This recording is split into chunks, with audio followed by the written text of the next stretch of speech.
Good morning students. हम पढ़ रहे थे लोकतांत्रिक राजनीति भाग 1 अध्याय 4 संस्थाओं का कामकाज, जिसके अंतर्गत हमने एक उदाहरण के माध्यम से आपको समझाया कि विभिन्न संस्थाएं कैसे काम करती है और संस्थाओं की जो परिभाषा है वो क्या है, संस्था किसे कहते हैं। तो उसी के अंतर्गत हम एक महत्वपूर्ण संस्था जो हमारे देश के अंदर काम करती है, संसद, उसके विषय में पढ़ने जा रहे हैं। तो देखिए कि जिस कार्यालय ज्ञापन के उदाहरण में के माध्यम से जो आपको बताया गया, उस उदाहरण के माध्यम से आपको संसद की जो भूमिका है उसके बारे में समझाया गया कि संसद ने क्या भूमिका निभाई।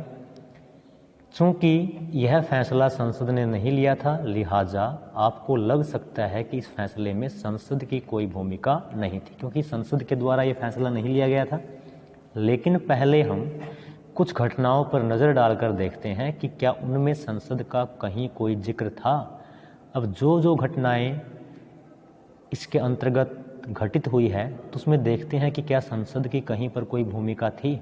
तो कुछ वाक्य यहाँ पे लिखे हुए हैं, उनको ध्यान से पढ़ें कि मंडल आयोग की रिपोर्ट पर, जो मंडल आयोग की रिपोर्ट थी, क्या उसके अंदर संसद की कोई भूमिका थी?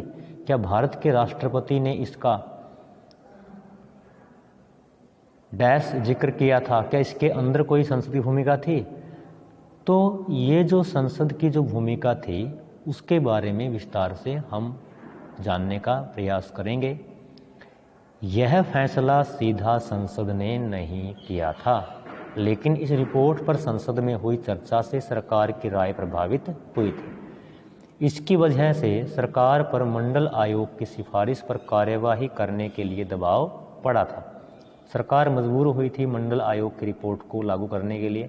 अगर संसद इस फैसले के पक्ष में नहीं होती, अगर संसद नहीं चाहती कि ये आयोग की रिपोर्ट है वो लागू हो, तो सरकार यह कदम नहीं उठा सकती थी। बिना संसद की मर्जी के सरकार क्या है, इस आयोग की रिपोर्ट को लागू नहीं कर सकती थी। क्या आप अंदाज़ा लगा सकते हैं कि क्यों सरकार यह कदम नहीं उठा सकती थी? आपने पहले ही की कक्षाओं में संसद के बारे में पढ़ा है, उसे याद करके यह कल्पना करने की कोशिश कीजिए कि सरकार अकेले यह कदम क्यों नहीं उठा सकती थी। अगर संसद ने कैबिनेट के फैसले को मंजूरी ना दी होती तो क्या होता? कैबिनेट मतलब जो मंत्री थे, मंत्री परिषद या मंत्रिमंडल के जो मंत्री थे, अगर उनके फैसले को संसद मंजूरी नहीं देती, लोकसभा या राज्यसभा मंजूरी नहीं देती, तो क्या वो कानून बन सकता था? देखिए कि हमें संसद की आवश्यकता क्यों है, संसद क्यों ज़रूरी है। हर लोकतंत्र में, लोकतंत्र मतलब एक ऐसी व्यवस्था जहाँ पर जनता के द्वारा चुने गए प्रतिनिधि अपने जो लोग हैं अपने प्रतिनिधियों का चुनाव करते हैं। तो लोकतंत्र में निर्वाचित चुने हुए जनप्रतिनिधि मतलब जनता की तरफ से उसके जो प्रतिनिधि हैं, उनकी सभा जनता की ओर से सर्वोच्च राजनीतिक अधिकार का प्रयोग करती है। भारत में निर्वाचित प्रतिनिधियों की राष्ट्रीय सभा को संसद कहा जाता है। जिन लोगों को जनता के द्वारा चुना जाता है, चुन करके संसद में भेजा जाता है, लोकसभा में भेजा जाता है या राज्यसभा में उनको चुना जाता है, तो उनकी जो सभा है उसको संसद कहा जाता है। राष्ट्रीय स्तर पर, राज्य स्तर पर इसको विधान सभा कहते हैं। अलग अलग राज्यों में इसको विधानसभा कहते हैं और अलग अलग देशों में इसके जो नाम हैं वो अलग अलग हो सकते हैं। अब देखिए कि लोकतंत्र में निर्वाचित प्रतिनिधियों की सभा ये होती है, यह जनता की ओर से कई तरह के राजनीतिक अधिकारों का प्रयोग करती है। अब यहाँ पे हम ये समझने का प्रयास करेंगे कि संसद क्या काम करती है, संसद का महत्व क्या है, किसी देश में संसद का होना कितना महत्वपूर्ण है। तो देखिए पॉइंट नंबर 1, किसी भी देश में कानून बनाने का सबसे बड़ा अधिकार संसद को होता है। तो किसी भी देश में कानून कौन बनाता है? संसद बनाती है, लोकसभा और राज्यसभा। कानून बनाने या विधि निर्माण का यह काम इतना महत्वपूर्ण होता है कि इन सभाओं को विधायिका कहते हैं। विधायिका होता है कानून बनाने वाली संस्था। कौन है? संसद है, जिसको विधायिका कहा जाता है।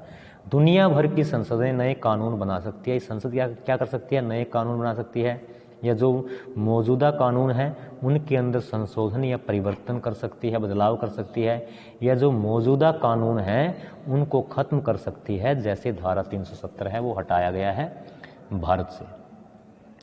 उसके बाद अब आता है दूसरा, ये क्या काम करती है? दुनिया भर में संसद सरकार चलाने वालों को नियंत्रित करने के लिए कुछ अधिकारों का प्रयोग करती है। जो सरकार चलाते हैं, जो भी आपके मंत्री हैं, प्रधानमंत्री हैं, तो जो सरकार चलाते हैं उनको ये जो कुछ अधिकार उनको दिए गए हैं संसद की तरफ से, और वो अपने काम सही तरीके से करें, अपनी सीमाओं में रह करके काम करें, तो उनको नियंत्रित करने का काम भी संसद का है। भारत जैसे देश में उसे सीधा और पूर्ण नियंत्रण हासिल है।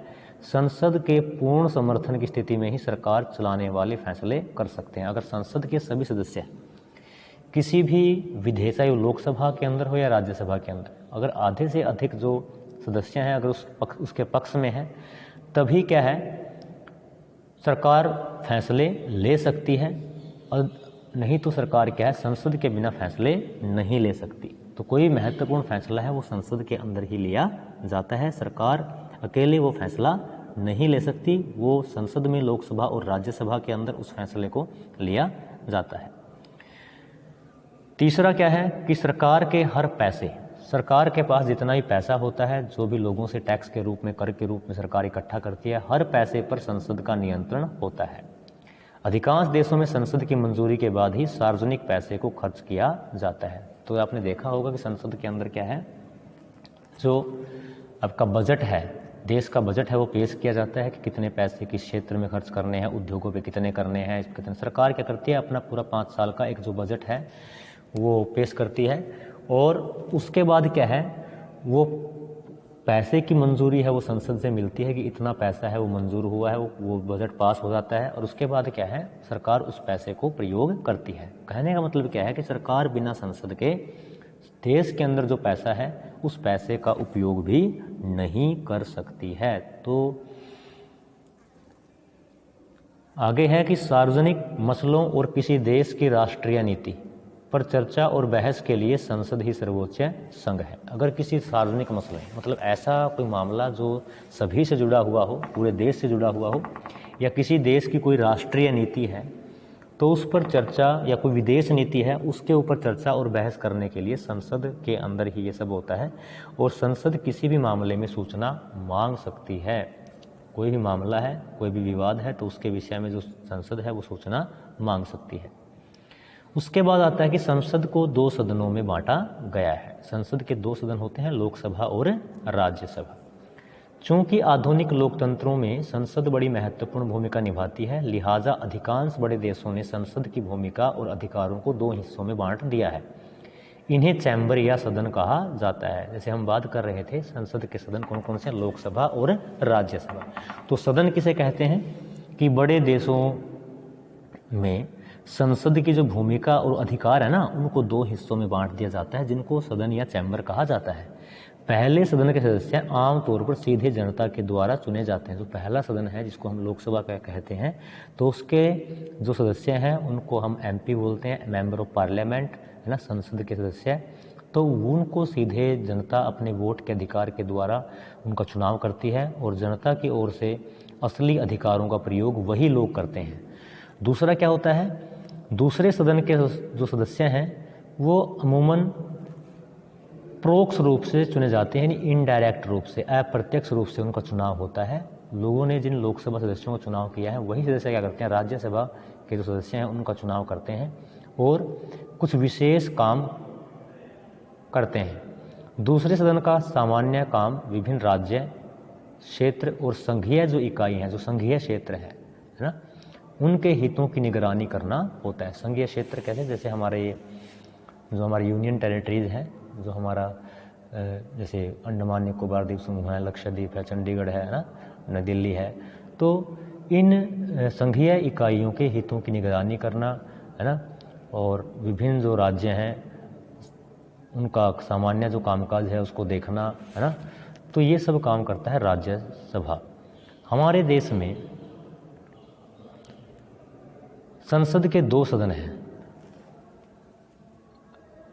हमारे देश में संसद के 2 सदन हैं।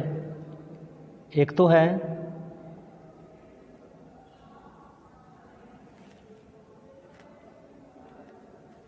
दोनों सदनों में एक को राज्यसभा जिसको काउंसिल ऑफ स्टेट्स यानी राज्यों का संघ, और दूसरे को लोकसभा यानी हाउस ऑफ पीपल यानी लोगों का घर, या लोगों के द्वारा इसका चुनाव किया जाता है। किसका? लोकसभा का, जनता के द्वारा। इसके नाम से जाना जाता है। भारत का राष्ट्रपति संसद का हिस्सा होता है, ये संसद का हिस्सा है, और सर्वोच्च पद है संसद के अंदर इसका होता है राष्ट्रपति का। हालांकि वह दोनों में से किसी भी सदन का सदस्य नहीं होता, ना वो लोकसभा का सदस्य होता है ना राज्यसभा का, लेकिन वो संसद का जो सदस्य है वो होता है। इसलिए संसद के फैसले राष्ट्रपति की मंजूरी के बाद ही लागू होते हैं।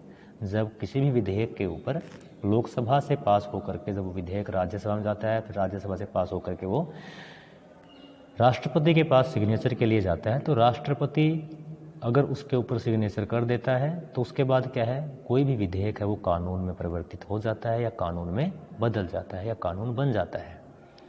तो इस प्रकार हमने जो संसद का जो कार्य है वो क्या है, उसका महत्व क्या है, इसके विषय में जाना। अगले अध्याय में हम अगले टॉपिक के विषय में पढ़ेंगे। धन्यवाद।